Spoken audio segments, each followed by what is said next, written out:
better if they actually sit and rest in the fridge. Okay. All right, we can do that.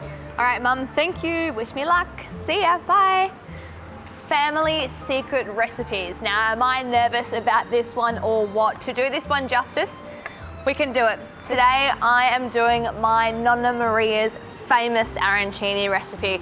Now, she is from a little town in Sicily called Agida, which is right in the middle of Sicily, in the middle of the desert, and you can just see Mount Etna in the background, and it's a beautiful sight to see, especially when it's erupting. So the arancini balls that we make aren't actually balls, they are in the shape of Mount Etna, which I cannot wait to show you. So the first thing we're going to do is get onto our sauce because it needs to cool slightly before we can assemble our arancini. All right, so heat goes on and we're gonna make a classic tomato sugo. So we've got our onion, which we're just gonna finely dice. You can do any kind of flavor you like with arancini, but we like to keep it quite simple in our family. So we do a nice plain tomato sugo and we fill them with these little baby bocconcini. So as soon as you cut into it, the cheese just oozes and it feels like Mount Etna is erupting. It's pretty exciting. So a good pinch of salt as well, and that's gonna help the onions draw out all that moisture and it's gonna stop the onion from burning. We'll go a clove of garlic in there as well. We'll just roughly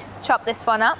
That can go in as well. And I've got some beautiful fresh basil as well. With my tomato sauce, I like to add basil while the onions are sweating down, and then when the tomato goes in, I feel like the more basil flavor we can get into this sauce, the better. So just roughly tear. Now the arancini are gonna be filled with the cheese like I was saying, but we're gonna add some more cheese into the rice. So this is just some arborio rice. So a classic risotto rice that we've already cooked off and cooled down. Now it's really important to cool your rice down before you start assembling, otherwise they could fall apart on you when you cook them. So we've cooked this till al dente, just cooled it down, rinsed it off, and we're gonna add in some Parmigiano cheese and some mozzarella as well. So there's kind of cheese all throughout it. So all the good things you want in the arancini, we are adding in. Now you can see the onion is starting to just go a little bit translucent. You can smell that raw flavor is cooking out. And we're gonna add in some tomatoes. So just a tin of crushed chopped tomatoes. It's gonna go straight in.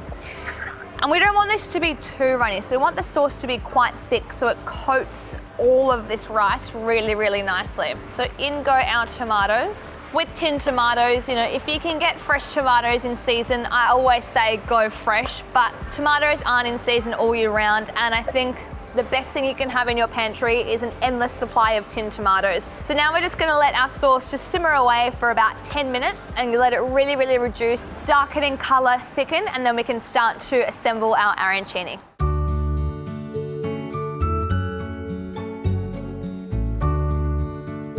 Our sauce has reduced. It's been about 10 to 15 minutes. I'm just gonna add a little bit of sugar into the tomato, and the only reason why I'm doing that is that sometimes with the tin tomatoes, they can be a little bit acidic, so just to balance out the flavor, just a bit of sugar. Now we're gonna add this tomato straight into our rice. I remember making these arancini with my nonna. It was a bit of a childhood classic memory of mine, actually. We'd all go around and we'd make a mountain worth of arancini, literally. The bench would be full of all these beautiful Mount Etna arancini, and we'd make enough so that everyone could take some home. We'd freeze them as well, and it was just, you know, some of the best days because all of us kids used to steal all the cheese, and Nonna would get upset there was never enough cheese inside the actual arancini. We're gonna go in with an egg. Now that egg is just gonna help bind everything. So one egg goes straight in. Then we're gonna add in some grated Parmigiano cheese, some grated mozzarella, and some breadcrumbs. And the breadcrumbs are gonna help thicken it, but so is the cheese. Now, you can add any cheese into this recipe, but I think mozzarella and Parmigiano would have to be one of my favorites. So the next part was my favorite part to do as a kid, rolling the arancini. Now, rings off for this one, just so we don't get any rice stuck in the jewelry. Now, you're gonna get a good amount of rice. And the first thing we're gonna do is actually just create like a little hole in the middle, and that's where our little bocconcini is going to sit. We kind of want to then enclose that, and then this is where we start to shape it. So we're gonna kind of press upwards and make a little mountain top of a shape.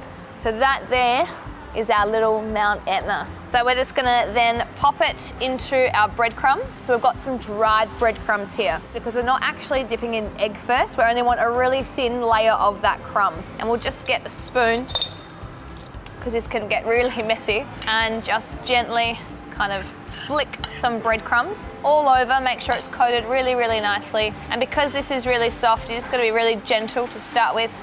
And make a mess as well. And then just place them onto our plate. Now I'm gonna continue to roll these out, and then I'm actually gonna place them into the freezer for about 20 minutes, but an hour in the fridge is really, really good. You can even do these the day before. The longer they can sit in the fridge, the better, just so all that cheese firms up and we are at less risk of any explosions when cooking.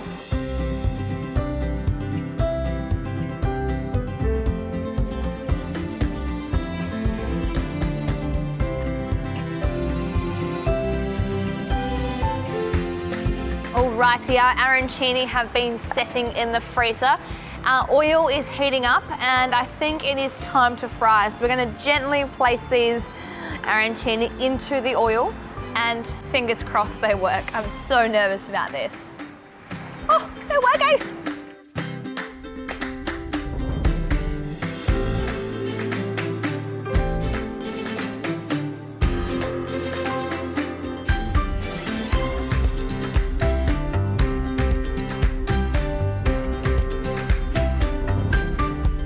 These arancini are smelling amazing. They are golden, they are crispy. I cannot wait to dig into one, and hopefully that cheese is just gooey everywhere. Incredible. They smell like Nonna's kitchen. I think she'd be proud. You can see how gooey all that cheese is inside.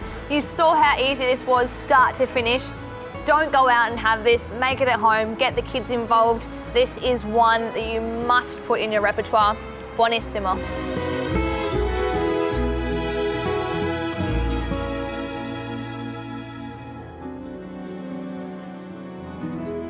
Thanks, Mum.